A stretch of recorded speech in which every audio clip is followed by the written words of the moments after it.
বর্ষা। আজকে তোমাদের জন্য একটি নতুন ভিডিও নিয়ে চলে এসেছি। আজকে তোমাদেরকে দেখাবো কিছু ফ্যান্সি ইয়ারিংয়ের কালেকশন। চলুন কালেকশনগুলি একটা একটা দেখে নিই।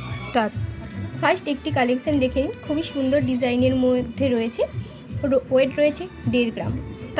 নেক্সট আরেকটি ডিজাইন দেখে নিন। খুবই ভাইরাল ডিজাইনটি রয়েছে, ওয়েট রয়েছে মাত্র 800 মিলি। নেক্সট আরও একটি কালেকশন দেখে নিন। ঝুড়ি ডিজাইনের মধ্যে রয়েছে, ওয়েট রয়েছে 2.5 গ্রাম। নেক্সট আরও একটি কালেকশন দেখে নিন। পাশা ডিজাইন রয়েছে, খুব সুন্দর, ওয়েট রয়েছে 2 গ্রাম। ভিডিওটি কেমন লাগলো অবশ্যই জানাবেন। আমাদের ভিডিও দেখে যারা কেনাকাটা করতে আসবেন তাদেরকে আমাদের শোরুমের তরফ থেকে এক জোড়া ভাইরাল কলা সম্পূর্ণ বিনামূল্যে পেয়ে যাবেন।